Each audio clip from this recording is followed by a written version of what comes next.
Good afternoon. It is 4 o'clock on the dot, and I am excited to be back. It just seems like so much has happened since a month has since our last episode.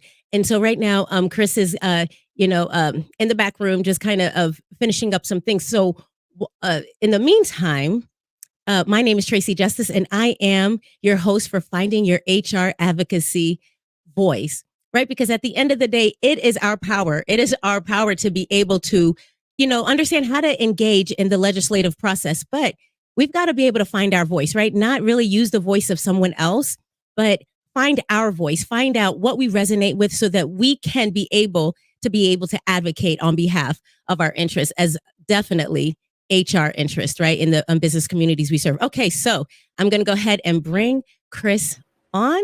Hey, how are you, Tracy? Oh, I am super fine. How are you doing today, Chris? I'm doing fine.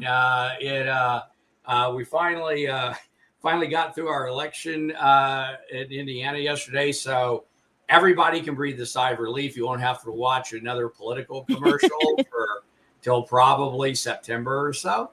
So that's when it'll pick up, right? So everybody gets to have a political free summer for the Maine when it comes to watching TV. So yes. But so much has gone on, right, Chris? Like it has. That's the thing about public policy; it never stops. That's right. Somebody asked me one time. I was talking about this podcast, and they said, "Do you really have much to talk about?" And I'd say, "You'd be surprised what happens in 30 days in the honestly." In the realm of public policy, especially as it affects us as professionals. So, what I want to talk about today is first. But before you do that, real quick, I'm going to put on the disclaimer because I did forget to do that. By all means, and I always want to make sure that I do that. Yeah. Right, because just so that you know, Chris and I are doing this to build community awareness around public policy and how that impacts HR. But we do not speak on behalf of IndySHRM, Indiana SHRM, or SHRM. Right, these we are both volunteers, and everything that we say is our words. Right, and we don't speak on behalf of anyone but ourselves.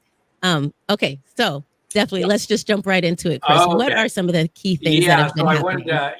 The way I want to kind of lay this out, we'll spend some time talking about the primary results. Okay. Because we now have the November races defined, right? Yes. So we didn't before, and so that's now set. So we know who the candidates are. I want to talk about the implications in some of these races and the outcomes. A couple surprises for me. Okay. Some outcomes I didn't anticipate, or I thought would have been slightly different. Put it that way. And then I want to talk about just two of the rules. We don't have the time to talk about all the rules the federal government's been pushing out. They've been chugging out rules like they really have one a day. Yeah, it was just a flurry. And the two I want to talk about today are the EEOC's final rule on the Pregnant Workers Fairness Act, which ends up being far more complex than I envisioned. And then secondly, the Fair Labor Standards Act salary floor change, there's a lot more to that than meets the eye. I want to talk about that because I have particular awareness I want HR pros to have.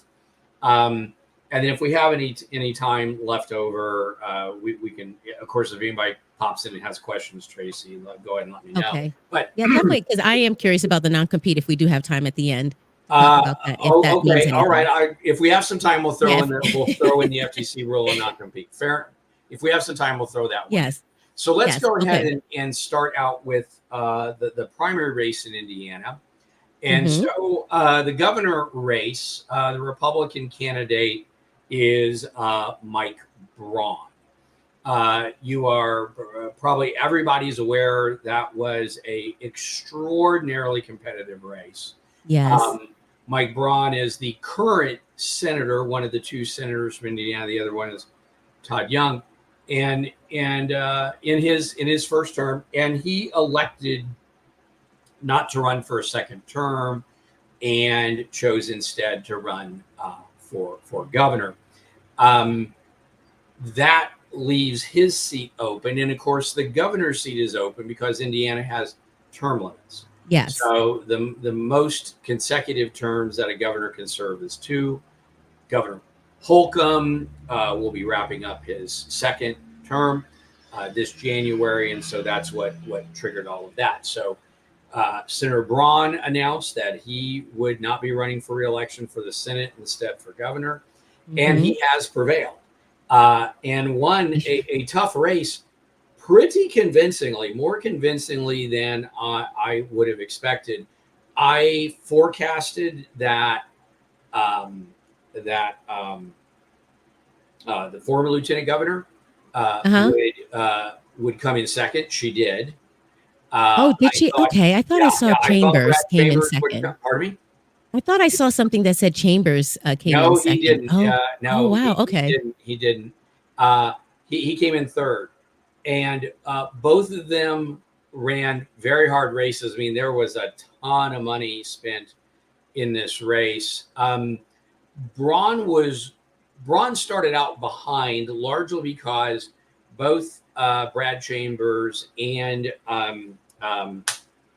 oh geez, help me here, Lieutenant Governor. Doden, is it No, no, Eric? no, not Doden. Oh my gosh, Lieutenant Governor. Oh, Susan Crouch. Susan Crouch. Sorry, Susan Okay. Crouch. Oh, Both Chambers and Crouch had been running for that seat. Already had a year or two head start on Braun, right? mm-hmm. And Crouch especially ran a tough campaign. Chambers had a ton of money, and he ran. And in the end, Braun really won most all the counties. Chambers won his power base, which is central Indiana, so he won Marion. And Oh, okay. Suzanne Okay. Crouch won her power base. She's from the Evansville area. And so she did Okay. extraordinarily well in Evansville and around that, but just didn't take any other county. And as I say all the time, voting is a local thing, and it builds up, right? Yes. You win the Yes. precincts, you win the county, you win the county, That's you win right. the state, right? I say this all the time, and That's right. and so But I would say it's Braun, less sexy. It's because people are more well, attracted to. it is less sexy, but it's what it takes to win an That's election. right. Okay, it's the hard work, just the get out the vote operate. Get out the vote is its own thing, right? And I think Braun benefited immensely from name recognition. Mm-hmm. He's been a senator for the last 6 years. He ran a knockdown, drag out fight for that particular primary. Okay. Remember, Braun won the primary for senator, and he came out of nowhere, right? Everybody else in that primary was well known and very established within the Republican Party, and he just blew them away. One of the people he beat was Marlon Stutzman, who I'm going to talk about in a minute. But Okay. at any rate, But just real quick, I wasn't sure if you see that Nancy Panzarella. I saw out. it then. Yeah. Okay. Yeah. I definitely wanted to give a shout out real quick. So, Okay. I saw that. Yeah. Yeah. Nancy's from my home chapter here in Skira. So, all right. Awesome. Thank you so much, Nancy, basically, for joining us. I think Braun won because of the name recognition. He spent a lot of money on his campaign, but not a ton, and certainly not as much as Brad Chambers spent, even close to that. That's interesting. Just real quick, Chris, I did not see that many Brad Chambers or Susan Crouch compared to how many Braun. Yeah, again, it was they won their power bases. They ran well. They're well known. It's just a very different proposition to win a statewide race. It really is. Okay.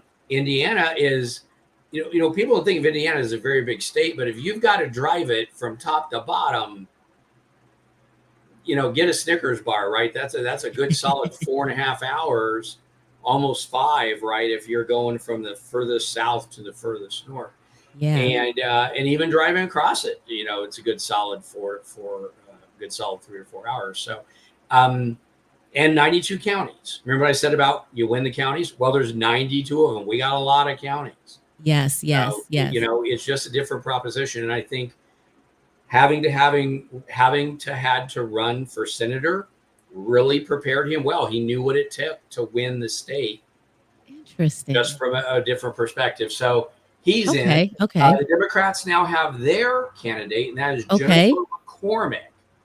Now, if you say Jennifer McCormick, where do I know that name? Yes, I know Jennifer the name. McCormick used to be the superintendent of schools. Yes. Yes. Appointed by Governor Holcomb. And then you say, well, wait a minute. If she was appointed by a Republican governor, wouldn't that make her a Republican? And it did until 5 minutes ago. So she's now a Democrat, and she's won this race.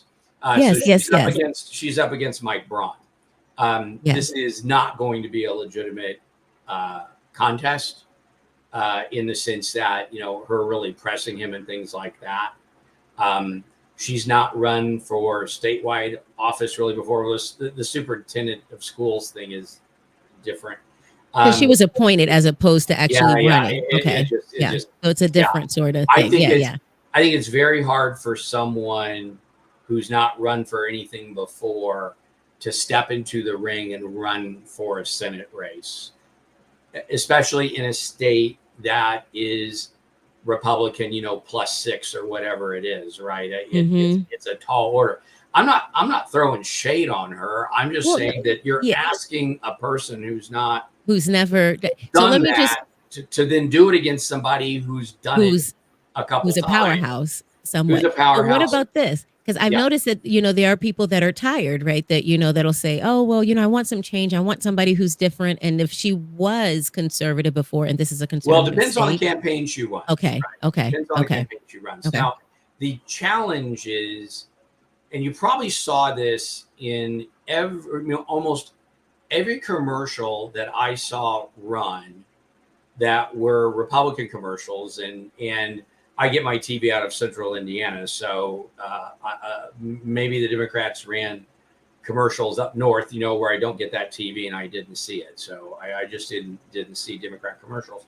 But you noticed how very, very many of them had a theme of, I'm a job creator, or it's about bringing jobs to Indiana, or something like that. The reason I say that is I didn't see any Democrat. Well, the reason I say that is that Indiana's economic policy is pretty much based on bringing employers to Indiana to hire Hoosiers. So the real barometer of economic development success in Indiana for any politician is jobs. And it's been that way in Indiana for as long as I can remember. And when Evan Bayh, the last Democrat governor of the state, a long time ago, but even Evan Bayh ran a campaign, saying that sort of stuff. And he, by and large, did a pretty good job of bringing people in. And so you can expect to see Braun make that argument. Right. Okay. Now, easier argument for him to make because he started his own company in Jasper. That's right. Started his own business. He's got this whole origin story, right? Which everybody is going to hear a lot of, right? Well, right, because that's what people are going to want to hear. Well, but he's running to his strength, right? Every politician runs to their strength, and so that's not Jennifer McCormick's background, her story, her experience, and so it'll be interesting to see the lane that she chooses to drive in.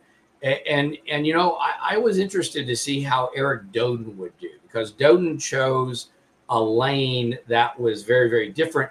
Crouch had a blended lane. She was like kids and get rid of the income tax. So I noticed that. Yes. But Eric Doden, she came in second, and didn't get as many votes as I thought she would have said. Braun really got a lot of votes when you consider how many people were in the race. I was surprised about that. But anyway, I'm just saying that's a tough row to hoe for anybody. If this were a Democrat state and it was a Republican in the same thing, I'd be saying the same thing, right? No, totally makes sense. I think it just how suited our story. It goes to what you said. In the Senate, Jim Banks, who's a current representative from District 3 up in Fort Wayne. So Jim Banks won that race. That was very easy for him. He was uncontested. The Yes. only opponents he had, one dropped out very early, and the Oh, second because one, the he Indiana Voting Commission kicked out that's right. That's who. because he had not met the requirements and rules that were changed last year. There was a big hoo-ha about that too, that they changed last year, but they did. Yeah, it is what it is. Um, Yeah. yeah, so Banks is going to be running for Mm-hmm. the seat currently held by Senator Braun. And then the Democrat is going to be Valerie McCrae. Yes. Now I heard that she's very, very popular. Now I Yeah, haven't so I haven't really heard much, but I just know that, everyone's yeah, just like, she's oh my, popular. okay. She's gonna show well. Um, she's got broad enough support. The challenge for her against Banks, I think, is going to be a combination of money and message. Okay. Right. So Okay. the mood of the voting public coming into this election is about as feisty, angry, and divisive as I've ever seen. And don't be surprised when you don't see the campaigns, if you don't see campaigns reflecting that. Okay. Okay. You've got to go get votes. And so if your people are angry, Oh, you have to play you into that. you well, you can't. It's hard to go to angry people and say, hey, I understand you're angry and I know why, but that's not me. I'm this kind of person. Uh-huh. um that's a hard sell, a hard sell for a politician to make, because the angry people want to know, is somebody going to go in and reflect, in their job? Their Are anger. they going to care about the things I care about and the Oh. way I care about them? And that's what I think this election is going to be Oh, different. This okay. election is going to be different. I think they're going to want to know. I think people are going to want to know. I hate to say this, but I feel in my bones, this is kind of like, if you don't reflect back to them that you're as upset as you are, they may not trust you to go, because they don't trust politicians much to begin with. Okay, Right. so So then I hear what you're we saying. are such a low trust culture right now, which Yes. is Well, which is yeah, not our style, which is not our nature, really. but that's who we are right now. Huh. Well, it's Because, you got to of read the course, the tea younger leaves, right? You generation got is to going to read the say, you got to read the tea leaves, and you got to know the time you're in, and kind of what goes on. So, interesting, but interesting. I expect that to be an interesting race. It's an open seat. I think what it will come down to, does the DNC throw the money it's going to take to McCrae to make a difference? Okay, okay. Does the DNC think this is a gettable seat? So money wise, does the DNC think it's gettable? And then, but you're saying message wise, she, Message wise, she might have to be she'll as do the Democrat. passionate. Okay, She'll carry the Democrat message. And okay, she is smart. She is sharp. She is articulate. She makes good arguments. That's what I mean. She's a good candidate. Don't get me wrong, but she doesn't have the name recognition of Banks. yeah, okay, yes, And yes, when it comes to turning out the vote, remember what I said. This is a state that's Republican plus 6, whatever it is. And say what you will about Representative Banks, and I personally have gotten along with him always. Got along with him when he was in the Indiana General Assembly. Got to get along with him. Well, what when do you he's mean in by the say House. what you say? Why? What are people saying? No, I'm going to say what you will. Jim Banks spent more time on Fox News than probably any freshman Okay, Republican I've ever seen. okay, And okay, he's a former JAG officer. okay. So he's on the House Education, and I mean he gave us an important vote, getting Wyoa out and all that other stuff. I mean, Okay. that's what I mean. I got no problem with the guy. So he supported Wyoa. Okay. He's voted solid on all the HR Okay. stuff. That's what I'm saying. I don't have a problem. But he's a sharp tongued and a sharp edged Okay. guy, like a Okay. lot of Okay. prosecuting attorneys are. right? And Okay. Congress is filled with them. It'll Okay. be So interesting to see if she decides to try to draw a style I differential, see what you're right? saying now. Okay. But she's got to find a lane. Everybody's got to find their lane. They got to catch their edge. But I think she's Huh. just going to need money. She's going to need a lot of money, and that's just going to depend. Now the Democrats will have it. The Democrats are going to outspend the Republicans probably 3-1 on a nationwide basis, easy, maybe even 4-1. So it isn't like the money won't be there per se. It's do they think the investment will pay off? Okay. And it sounds like neither would be against. It doesn't sound like Valerie McRae would be against the WIOA. I doubt because it. It's about job I creation. doubt it. No, job supporting. Passed, that passed bipartisan is passed bipartisan in both the House. Yeah, it's up in the Senate now. So the District 1, no surprise there. Frank Moran won. He's the incumbent. Okay. Comes from his family's been politically powerful up in District 1. His dad has been in the General Assembly forever. Who did he go against in District 1? Who did he go against in the primary? He didn't. He was unopposed. Oh, he was unopposed. His candidate in his primary.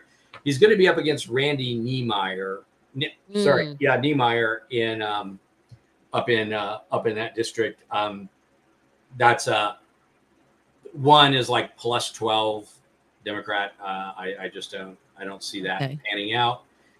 District 2, the candidate, the incumbent up there is Rudy Yakum. He won his primary. You remember Rudy Yakum? He was formerly the finance chair for Jackie Walorski, who was the representative from that town, and the representative was tragically killed. Yes, when she was visiting her district, and there was a special election held, and Yakum had the support of the representative's family, and that carried him, and he has won again. He's going to be up against Lori Camp, a Democrat, pretty well known in District 2. I expect that to be somewhat of a race. You know, District 2 used to be one of those kind of like those 50-50 districts, sort of. I mean, Joe Donnelly was from up there. Joe Donnelly. Senator. But he was in the House for years. He came out of 2, and then he was a senator when he beat. I can't remember now. But Donnelly. But I remember Joe Donnelly, a Democrat or a Republican? Democrat. Oh, okay. So I mean, I think I just moved here around that time. It's been one of those districts that historically was kind of half and half, and in play, so to speak. But that was years ago. Now it's a pretty solid +4, I think. So that's going to be a tough race for Lori Camp. In District 3, boy, this was one I was really watching. This one was knockdown, drag out. This is Banks's district, right? So Banks retired from the House. To run for the Senate. A lot of moving parts here. Yes, because he moved over left an open seat, and an open seat is like pure gold, right? Yes. And so that district, that's a Republican stronghold in Indiana. District 3 is a Republican stronghold. That's Fort Wayne, a Republican city, so that's Banks's old seat. So that primary had 8 people in it, right? For Republicans, and it was loaded. And the election ended up being won, and this one, to me, it was a bit of a toss up. Marlon Stutzman won. Marlon Stutzman, and if the name's familiar to you, it's because he used to be the representative. He used to be the representative from that district. So Marlon Stutzman used to be in the Indiana General Assembly for years, years, and then he ran for that seat.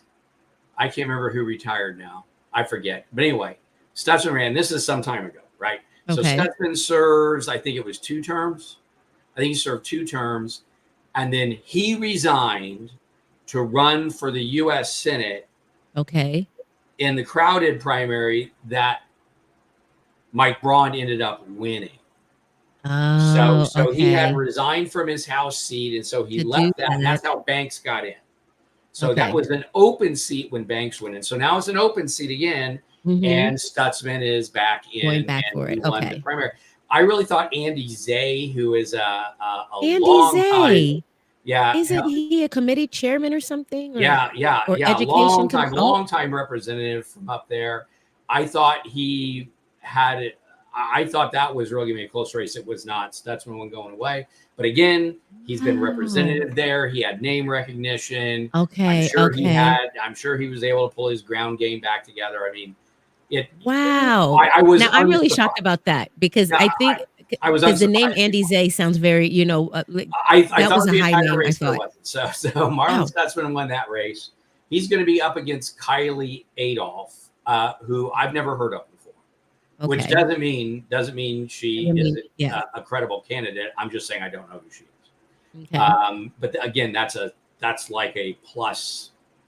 That's +6, +7 R. So when you say +6, +7 R, what does that mean? Oh, +6, 7 points, 7 points advantage to the Republicans. So The they Democrats have a 7-point disadvantage. disadvantage. Yeah. So when I Oh, say okay. +7, what Uh-huh. I mean is Republicans win there by 7%. Oh, So +7. if you hear me say +7, +3, +4, whatever it is, Uh-huh. that's the advantage.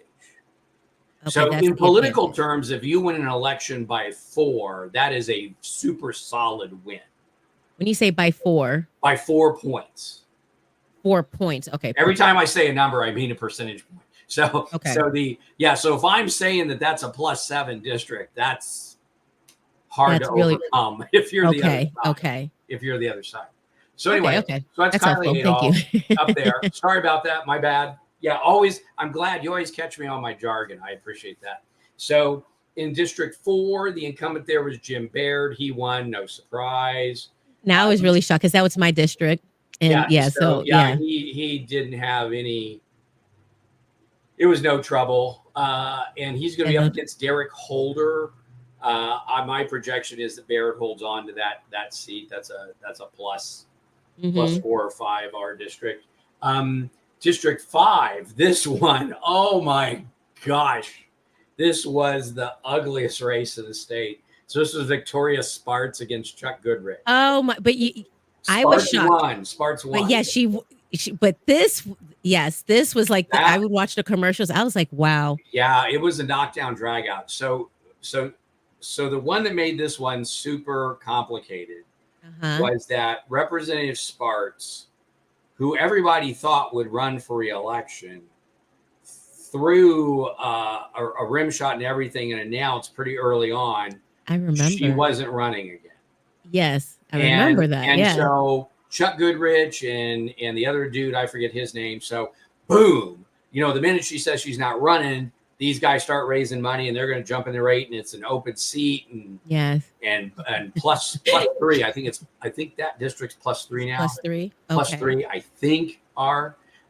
It's not a shoe in. You got to work your butt off to win, right? But it's you have the advantage, right? You have the advantage. And so on the last day that you could throw your hat in the ring for the primary, she did. And everybody was like, what the? Especially Chuck Goodrich was what yes. the? But what's funny is that I heard him on a radio interview and they asked him and they said, how do you feel about Victoria Spartz, coming back into the race? And, and he was, he sounded very kind and very respectful. Well, of course. But then the commercials came out and I thought, hey, great to have quality people in the race. I welcome the competition. You have to say that. And then the commercials came out and I thought, well, wait, is this the same person that was on the radio show? Yeah. Yeah. What shocked me there was, normally it's impossible to get polling data in primaries, right? You just don't get it. And so the parties do it themselves. And you really don't have any insight. If you're not inside, you don't know what's going on. And I'm not in the inside, right? On purpose, correct, right? I've talked about that many times, how understanding the politics is super important to be effective as an advocate, but you can't be in the politics. Yes. That'll just ruin your because because It'll ruin your politics does ability to force advocate. you, because Yeah. it does really Yeah. force you to pick a But you side. do need to Yes. know it, as I've said on this Yes. program many times, right? Politics is the means by which public policy is enacted. Yeah, So you got to know policy and you got that's to know the right. politics, or yeah. And I think Yeah, that really brings point to what you were saying earlier, as far as like the messaging and, you know, picking a style and just kind of understanding what style, you know, that you're well, going and to what's going to choose when. work? I mean, let's face it, it's Yeah, hard work yeah, to win an election. Yeah. So Sparks won. So she's yeah. going to be running as an incumbent. She's going to be up against Deborah Pickett, who I'm not familiar with. Okay. So I think it's likely that Sparks wins that race again. Then in District 6, this was one I was a little bit surprised by. Jefferson Shreve won District 6. Okay, so this is Greg Pence. So Greg Pence held this seat for Oh, okay. 3 So this is terms. great. Okay. Yeah, Okay. held for 3 terms, so he's retiring. And Yes. Jefferson Shreve won that race. And I was a little bit surprised in this sense. He Okay. ran for mayor in Indy, right? Well, and spent so much and money. turned right around. Yes. Yeah. Well, he spent had that money. to. I think if you spend that much money, you might as well go for something else and do something. Yeah, well, I was going to say he clearly wants to be in elective office. I'll give him that. He clearly wants to be in that. and so he moved and got into that district. And hold on, wait a minute. So so when he was he was running for mayor. So you're saying that he moved from that area to I'm pretty confident he moved. I think he was living in Indianapolis. Yeah. When he was running for mayor, because you kind of got to. So then okay. Yeah, okay, because well, you have to be a resident. You have to be a resident of that the district. that you're running for. That's a requirement. So he wasn't necessarily. I guess I didn't even kind of. So and that thing happened. That kind of thing happens all the time. Interesting. Okay. Yeah, and there's nothing that says anybody to win a race you have to be in that county or in that district for your whole life. I mean that happens, to be certain, but it doesn't. I know, like for PC, yeah, like if you move out of the district. But I really thought Mike Speedy was going to give him a run for the money in that, because Speedy is that guy. Speedy's been a representative in the House for quite some time. Really? In that district. He's very well known. He's run for election many times, right? So he had name recognition. So what do you think happened here? Because I'm shocked. I don't know. But I do not know. But Jefferson Shreve comfortably won that race. He really did, and I think maybe it's the message, the way that he did his commercials, because I think his commercials he did a better job, putting it together this time than the first time. I didn't see that coming. So anyway, that's what there is to say about that race. That's a very conservative, very Republican district, rural. So I expect Shreve to prevail in the fall, and that would be that would be good for Indiana HR, because I know Jefferson Shreve pretty well. He's from Bloomington. Okay. I was down here for a long time, so I've known him for a while. So I've met him. I always like it if people win who I already know, because that makes the job easier. District 7, no surprise, Andre Carson won. Jennifer Pace is the Republican in that race. Okay, and Andre Carson cannot lose that race. Okay, because that's now. What's the percentage point would you say for this one for the Democrat? Probably plus 14. Oh my God. Okay. Oh, okay. You that put things in context, in perspective. Okay, plus 14. Okay, so then there's no hope for anyone else. Okay. No. All right. Yeah. No, to put this in perspective for you, his grandmother held that seat before him. Yes. Julia Carson, right? Julia Carson held that seat and won her last race literally in a coma. Not figuratively, literally. I mean, wow. So, yes, he cannot. I didn't know you can do things like that. It's really interesting. Yeah. So, people have won dead before. Not that district, not in Indiana, but people have won dead before. Or like hand it over to your family member, say, hey. Well, often it's not unusual, especially when it's a tragic and sudden death. Okay. It's not unusual for the governor to appoint, a family member, right? So when Sonny Bono died Okay. in a skiing Okay. accident in California, Mary Bono, his wife, was appointed to finish out the term, and then she ran. And then she ran again. She won like 3 more on her own. Oh, okay. So Yeah. I think that puts Same thing happened ahead. when John Hines died. I think his wife Teresa was finished out his term. Same thing happened in Missouri. Yeah, Interesting. so Interesting. it's not unusual. It's not unusual for that. Okay. Okay. Yeah. Yeah, It was new but to again, me when I heard it. Yeah. that usually involved tragic death. So Okay. I don't want to dwell on that. District 8. So District 8. This was another open seat. Man, we had a bunch of retirements, and so another crowded primary. Larry Bouchon That retired. name sounds Yeah, so okay. he's Okay. District 8 down in Evansville, right Hmm. area, Evansville, Terre Haute.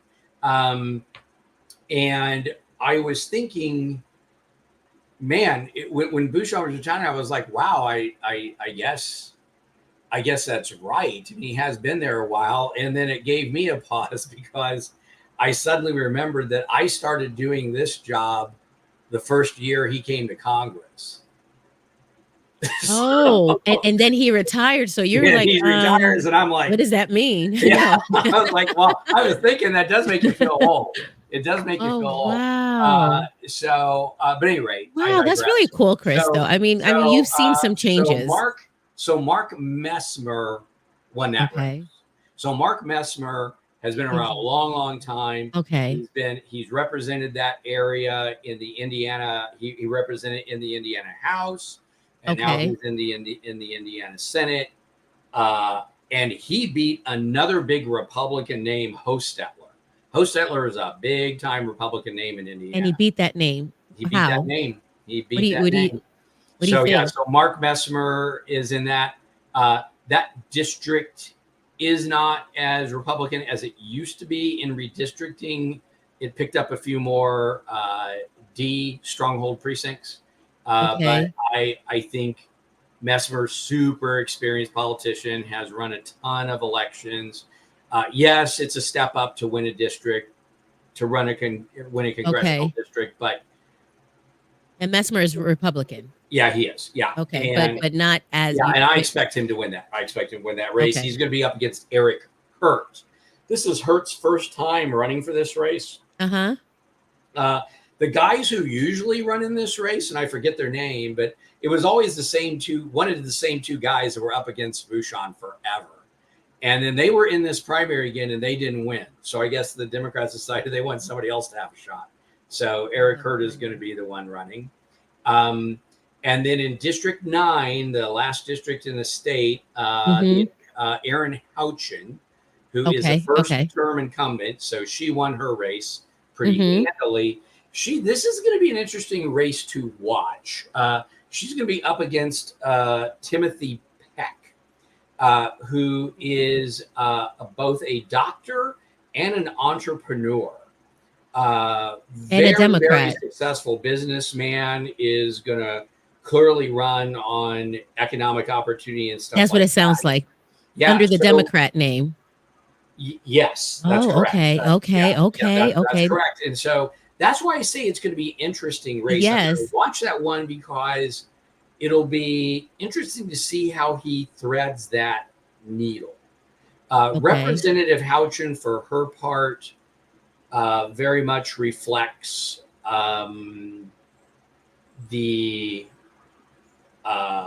she's not an establishment Republican by any stretch. She wasn't even, she's another one that came out of the General Assembly. I've known her for a bunch of years. She was never established a Republican in the first place and isn't now. So define that a little bit. What do you mean by when you say established? Because I know we always hear that a lot, established, Republican or. So in Indiana, the Republican Party has historically had two factions. There have been the populists, in Indiana, who have a libertarian bent. Okay. Okay. So Okay. Okay. populists with a libertarian bent, not libertarians, just libertarian But with bent. a populist, Okay. I mean, with a libertarian Bent. bent. Okay. Yeah. So populists, right? Mhm. So, and those folks naturally have typically been in the rural counties, and stuff like that. The establishment Republicans have come overwhelmingly from the central part of the state, most dominantly Marion County and the Ring 5 counties around Marion. And those are the Republicans who called the party shots for the better part of 50 years. Okay. Right. Okay. Okay. And Okay. these are the people who run on fiscal conservancy, economic development. They do not want to touch a cultural argument. If you try, they don't want to talk about religion. They don't want to talk about abortion. I mean, none of that stuff. So it's like economics and taxes are kind of like their whole thing. Oh, okay. Okay. And Okay. very much go along, get along, not particularly partisan at all. Okay. Right. Just kind of get stuff done. And whatever you do, don't talk about things that would make people angry. They don't like doing that. Okay. Interesting. They were reflected in the Indiana General Assembly for as long as I can remember. And then starting about, I would say probably 3 cycles ago, so let's say 6 years, Okay. they started retiring en masse. And these were, the one thing they had in common is they were just dominantly, and this is a pejorative today, but I don't mean it in that sense when I say it. I absolutely don't mean it as a pejorative, but they were older white guys. And they retired, okay. Okay. and they retired. And the people who replaced them were not establishment Republicans. Okay. These are the populists. And so the new crop that has come in is primed for a fight. And they don't mind taking on hard stuff, throwing elbows. That's funny. Stuff. So Yeah. Indiana basically, doesn't allow abortion except under very strict circumstances, and has that in Ohio. You can abort right up to delivery, right? Maybe even after, it's unclear. But here in Indiana, strict. Mm-hmm. And everybody's saying, well, the legislators got to change that. And the Republicans in the House are like, no, good with that one. Good with that one. Now, would that be considered a populist? Well, or established? That goes along a cultural. It's a cultural line on this stuff, and for them, they look at it as life and death. Mm-hmm. And for them, they choose life. I mean, if you just ask them, that's what they'll tell you. I'm just reflecting back, right? No. Yeah. No, I think it totally makes sense. I describe. Yes. No, because we always hear it a lot, like the establishment. Yeah, I'm not talking about personal position here. I'm just reflecting. Yeah. No, definitely. I know that. Yeah. So I was wondering because when we always hear established, so that has turned.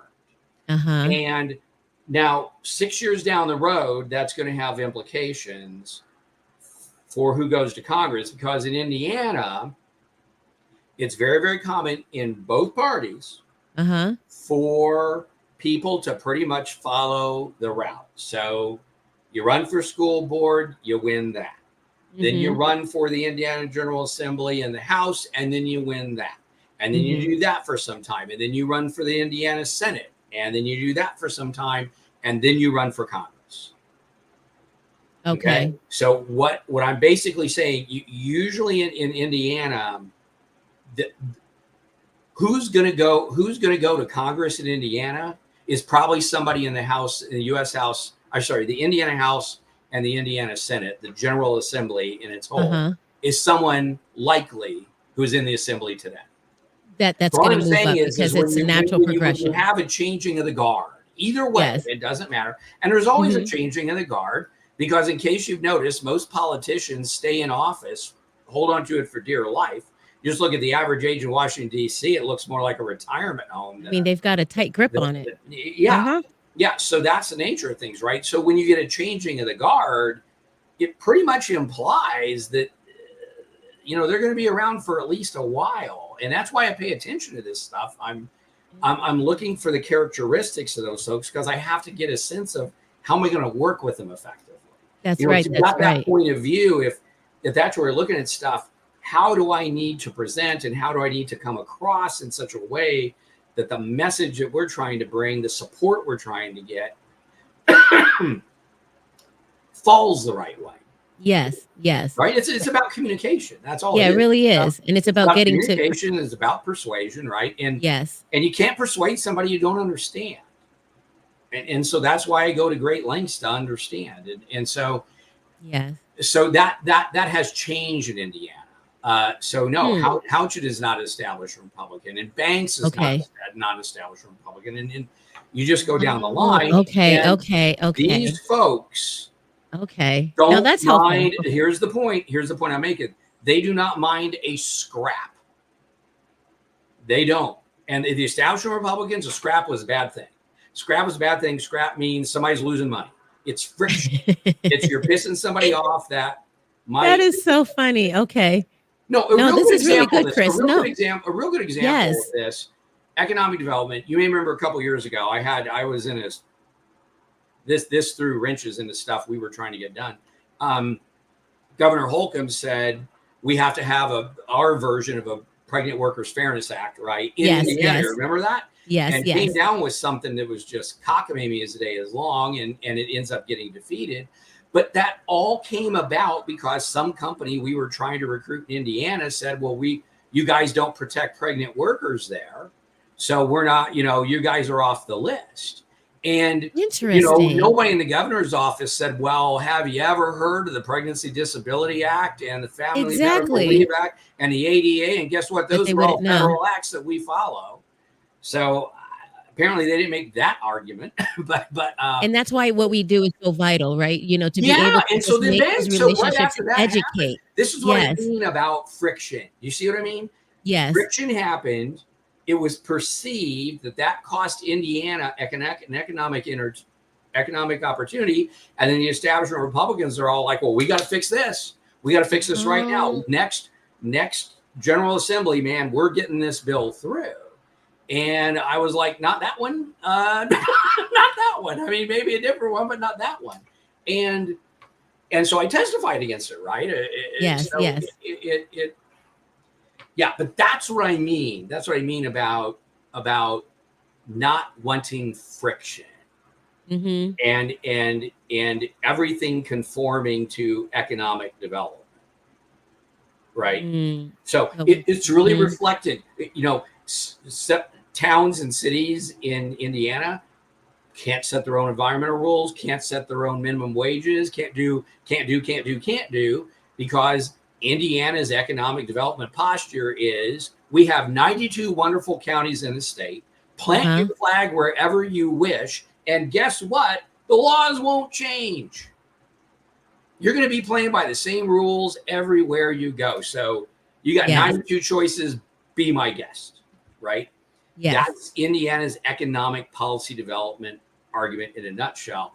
And so in order for that to stick, you can't have crazy stuff happening, which is why the cities and the towns in Indiana feel like they get big-footed by Indianapolis every January, because they do. They get big-footed. Now, when you say big-footed, what do you mean by big-footed? I mean, the central authority is telling them, your city wants to do something different. That's cute. Yeah, no. Now, you put that in the hands of a populist type, Republican, and go, I don't know. Not 100% sure about that one, right? See how that changes? Yes. So it really does change the it doesn't approach. Mean it doesn't mean the vote won't go that way. It doesn't. I'm not implying the vote doesn't go. I hear way. what you're saying. What I'm saying is it would have been a no-brainer for an establishment Republican. Yes. And actually a conversation with with the with the populace. populace. So Yes, because they're just not going to take it at face value. yeah, It's going to be so like, well, why? Or yes. this is a different bag of cats now, and I'm still trying to sort my way through it. I'm not saying I have it figured out, Okay. but I'm seeing a change. So, because you said something earlier, you said something about persuade, being able to persuade, but it seems like it might not even be trying to persuade anymore at this point. It just seems like trying to get into conversation. I disagree. I think really? Okay. Yeah, I think persuasion. I think people who are good at persuasion are good at persuasion. Okay. Right. And my point is, persuasion is a technique. Anybody can learn it. Honest to goodness, anybody can learn persuasion. There are some people naturally talented who have components of talents that lend themselves to it readily, right? So, we probably knew them growing up, right? You see it early on as kids. But my point is this: persuasion. It is almost impossible to persuade someone who believes that you don't understand why they think what they think and why they hold the positions they do. And if you go in and basically say, just so you know, we're diametrically opposed to you and everything you stand for, please vote for it doesn't. No. It doesn't work, right? And again, or maybe I should say it like this: when you say persuasion, so when you say persuasion, you don't mean like you don't, because it sounds like it's not, because I don't feel like you're saying it's a heavy, hey, you should think about it this way. It seems like you put education. You do? Like, here's how I think it may. I've done this before. Okay. Have this piece of legislation here. Look, I'll acknowledge right now there are some things here you're going to be concerned with. And all I would ask is for you to consider this. Okay. And I try to say, this piece right here that does this is consistent with what you want to happen. And then I go into my no piece of legislation is ever perfect. Still has to go through committee. There's going to be a floor vote. I mean, and Chris, you have a technique, because I hear your technique. It's not like you're coming in and saying, I'm going to change the way you're thinking, but you really do have this conversational, let me bring some awareness sort of way that you approach it. Yeah. I think that's the thing. Here's a way to see it. Yes. Right. Here's a way to look at it. And this piece does line up with what you want. And oftentimes it comes down to, for anybody's vote, is there enough there? Right. And sometimes there is, and sometimes there isn't, right? I don't, none of us that are listening to this or in advocacy roles are ever going to have unlikely to have the stroke to fundamentally change core language in a bill. Although, no, I take that back. I have done that before, but it's hard to do. It's hard. Yes. It's hard to do. Okay.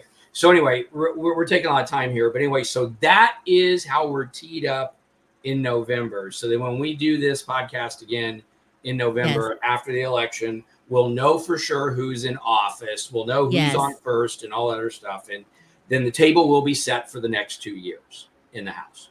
So let's talk here. We have a little bit of time left. Yeah, just a little bit. Yeah, just a little bit. So what do you want? Which one do you want? We can't do pregnant workers Fairness Act, because we can't do the pregnant workers. So let's kind of finish off with just even who's been elected. So I guess we did. I mean, we're done with that. Okay, so there's nothing to. So there's nothing really to think about, like, as far as like the salary floor. Donald Trump won the primary in Indiana and Joe Biden won it for the Democrats. But it doesn't matter. They both have enough delegates to be the candidates. So then I guess if depending on who wins in November, could that affect the salary? Because I guess like the salary floor. Okay. So now you're talking about the salary floor. Unlikely, and here's why.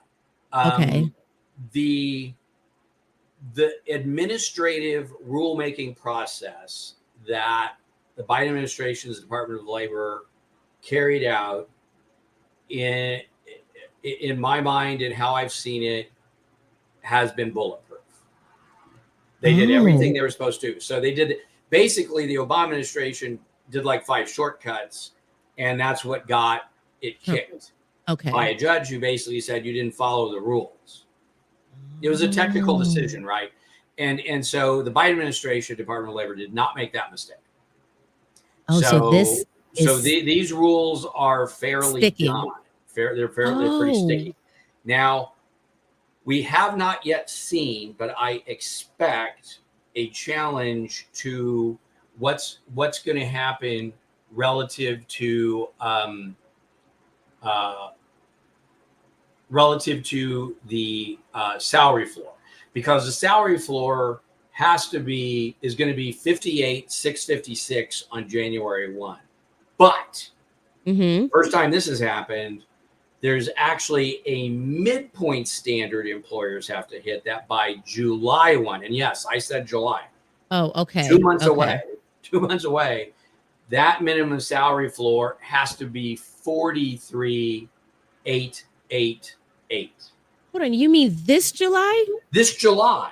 This July they have This to be July. at So everybody's got to 43. look at, yes, you got to look at your exempts now.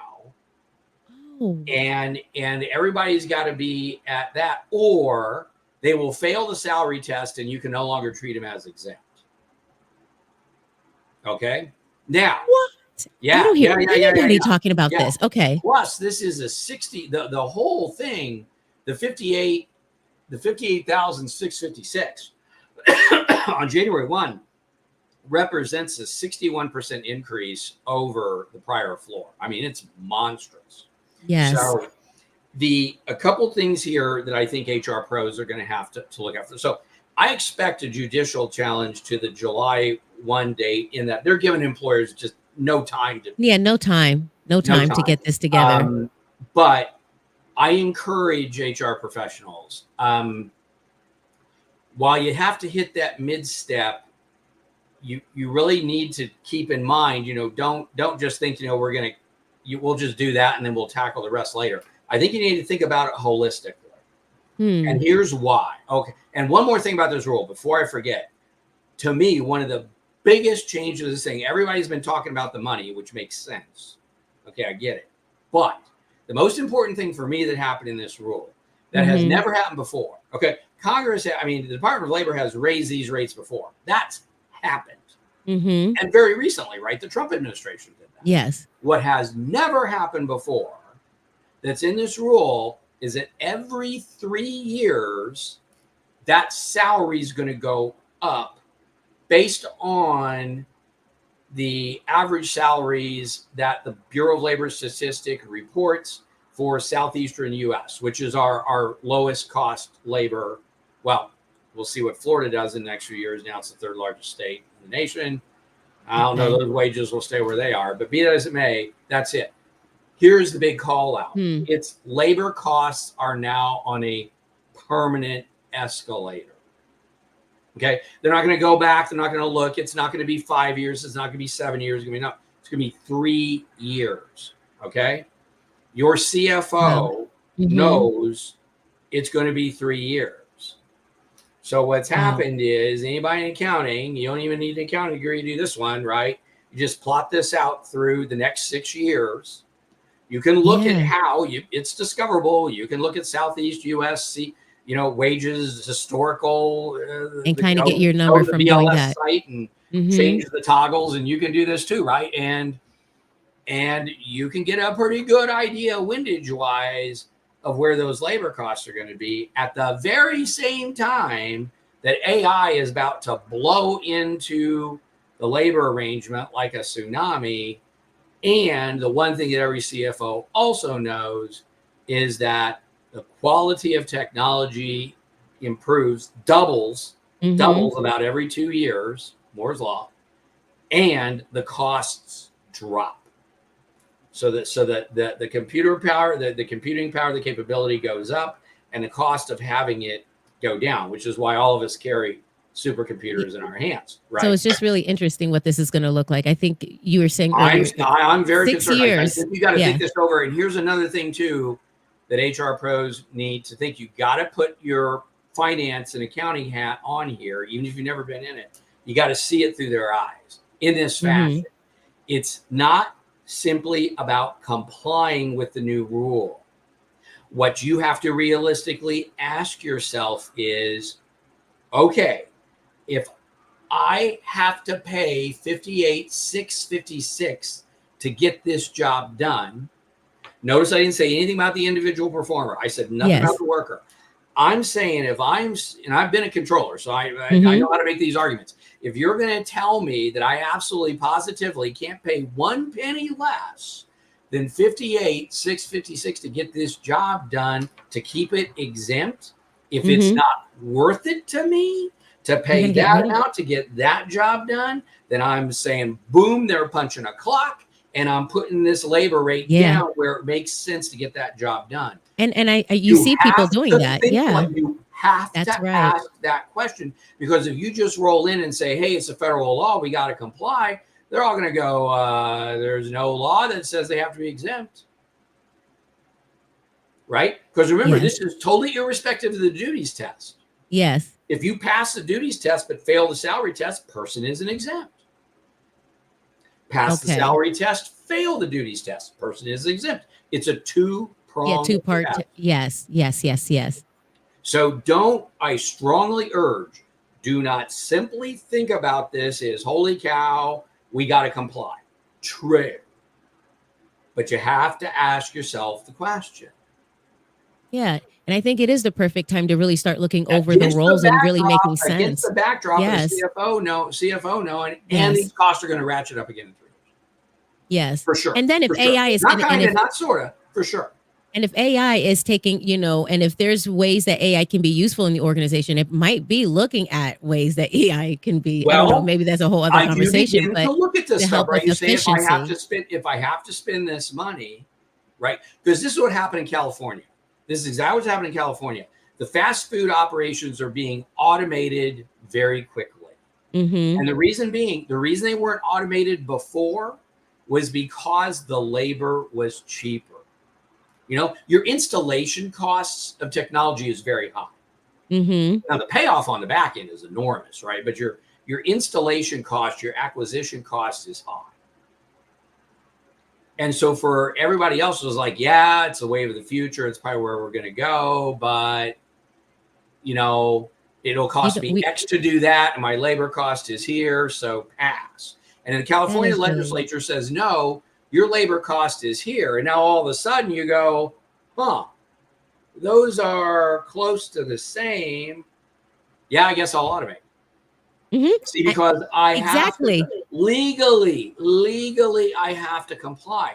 And so that's the point. I can't say this enough. You are in market competition now with technology. I can't put it any more bluntly than that. This is putting human capital in direct competition. And this is not the technology improvement of 30 years ago. No, you're a lot younger than me. So I remember when Lotus 1-2-3 came out. It was a precursor of Excel. Oh, okay. Okay. Lotus 1-2-3. Spreadsheet comes out, and everybody said this is going to revolutionize accounting. Accounting is almost going to disappear. There'll be no accounting jobs. It was just doom and doom and doom and doom and doom. And what basically happened is accounting did not go away. What changed? What changed were certain jobs in accounting that were significantly changed by this. Overall headcount in accounting dropped, but at the lower level, not the higher level, because what happens every single time we have technology changes is, good, I don't have to tie up human capital doing this. Here's all the stuff I would like it to do that I've never been able to do before because I had to have it doing this. It's over here, right? Yes. It's over here. So yes, there is labor disruption. Yes, they're shuffling around. But it all makes sense. I think but you put the labor costs on the permanent escalator. See, that's the only that's the thing that has me worried, because the technology plays ball in a different economic realm. And that I agree with. I think that's ridiculous, because that's not a right now. Now I'm not saying for HO pros, I'm not saying this is a right now problem. Your right now problem is July 1. That's your right now problem. But what is that number again? 43? 43,888. by Oh, July 1. okay. By July 1. Okay. So it's Mid-step. got to be Okay. reflected in whatever your first pay cycle is. It has July 1 in it, right? So that's the front Okay. porch thing, right? My point is, don't miss the forest for the trees here. Yes, that's important. Yes, you got to comply, all this sort of stuff. But again, ask yourself the question, do we want to pay that? Knowing that for sure it's going to be 3 years going to be more. I deeply wonder about the future of pay increases, quite frankly. I mean, if you know your labor costs are going to go up for sure, do we Well, move you to see now, skipping a Chris, that's year? a Do we whole move to skipping a year and then Chris, doing that's a whole one? other conversation then at And then that point, well, right? you see what I'm Yeah. saying? It begs the Yeah. question. I don't know where it will land, but it begs the question, right? And I'm just for HR pros, you know, if you're going to be successful in your job, you at least have to have a sense of the questions that executives are asking themselves. mm-hmm. That's all I'm saying. And Yes. and lots of companies will say, yeah, that's worth that. And I expect that to happen. I expect a lot of people to say, yeah, that's okay. I'm okay with paying that. I guess that's I mean, fine. you are until, but You there's aren't probably going to be a lot of smaller you are businesses, until you're not. Yeah, for small small to businesses, mid-size. yeah, that's the part I worry about. I Yeah. don't know how. Well, put it this way. I mean, I know so for a stone cold fact that there are heads of not-for-profits in Bloomington, Indiana, the top person who is not making 58,888. Yeah. No, yeah, nonprofit world. Yeah, definitely. Yeah, So that's normal. Mhm. you know, Mhm. so That's why it just doesn't really make sense, but then I don't want to, get too, but I think it goes back to businesses know how to run their own my businesses and point is, then yeah, my point is this has always been true. The government has always had the authority. Well, not always. In the before the Depression, you wouldn't have seen this. Okay, let's say since the mhm. 1930s. Mhm. I shouldn't say always. Since the 1930s, Mhm. the government has had the authority to set wages and tell employers what Mhm. their labor costs will be. So that part has all been Mhm. true. So you can't. What the government can't do yet, I hope they don't try. They can't tell you how many people you have to have. Oh, so you think that could be possibly coming that could Well, be that's what they do something. in China. Because I did work in China, right? So in a Yeah, prior I role. think it's just a So, slippery slope. It's just a slippery well, slope. yeah. Oh, so So, we have but Nancy says, so the yeah, last time this happened, I was at the county and there were, I believe, 2 extensions because of the impossibly tight deadlines to get yeah, this done. yeah, yeah, yeah, yeah. Just yeah, we'll see. I hope they extend. I don't know. Um, I yeah, I don't know. So anyway, Okay, so and I then know and we're like we didn't even get to talk about Pregnant Workers Fairness Act or the non competes now or if you want, we can do like a if you don't want to wait till the we'll whole do it month. at the Okay. next we'll do it at the next one. Okay, okay. The non competes don't go into effect if it goes into effect at all. And I don't think it will, but if it goes into Oh, so effect, you don't think the non there are 23 lawsuits on the non Okay, so compete then right okay, now. so then the non-compete, because I guess that's what I wanted to. No, and So I one definitely of do those want us to cover that, Chris. one of those As a small lawsuits. business owner too. So Yeah, I definitely one of want to those cover that one. lawsuits on the non-competes is venued in Texas, which is always where you go venue shopping to find a judge who's willing to slap the federal government down. So Hmm. there's a case venued in Texas. So if I were a betting man, I'd say that gets stopped. But what did she say? I think. He said, I think the reasons the new wages seem unattainable is because there is Oh, such oh, disparity in oh. pay between low-level workers Yeah. and the There's a CEO. political Yeah. component to it. I don't disagree with that. Yeah, the Gini coefficient has gotten out of hand in the United States. It's terrible. California is the worst, but No, yeah. yes, the basically the costs of living, especially the cost of being in the middle class, have accelerated wildly past what wages have been able to keep up with. And bear in mind, We're talking about wages that were increased by an average of 4.5% coming out of COVID, which were Oh, unheard of yes, yes, yes, increases. yes. Unheard of Oh, yes. increases. I almost forgot about that. That's Yeah. right. So just Yeah. put that in your head. Yeah. Companies increase their labor costs 2 times greater and change than they had in the prior decade. And it isn't even a drop in the bucket in compared to what it takes to live. So yes, against this backdrop, will these people be happy to get this money? Yes. But will it be Will it sustainable for the help? Will it organization? help? I mean, that's the thing, right? I mean, Are they going to continue to be able to pay that nothing's paycheck? And I think that that's what it. nothing's in a vacuum. I've Mhm. I've said forever when it comes to rules and regs and stuff like this, and I've said this to many a representative both in Indiana and the federal government side.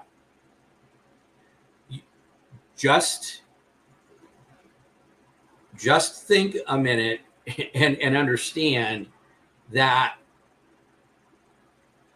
if the rule or the regulation poses a problem for the businesses, they will figure it out, and you probably won't like how they do it. I have said that so many. But that I think that that's very valid, and it goes back And I say to that as a allowing person who's the been an business owners to executive. make those decisions. I Yeah, say it as a person because who's been an executive and make those decisions. So, and that's what's tough. I think that that's what's tough. You gotta be. You wield terrible power, right? When you're in a bureaucracy, when you are in a political office, you wield terrible power, and it requires a humble person to wield. Mhm.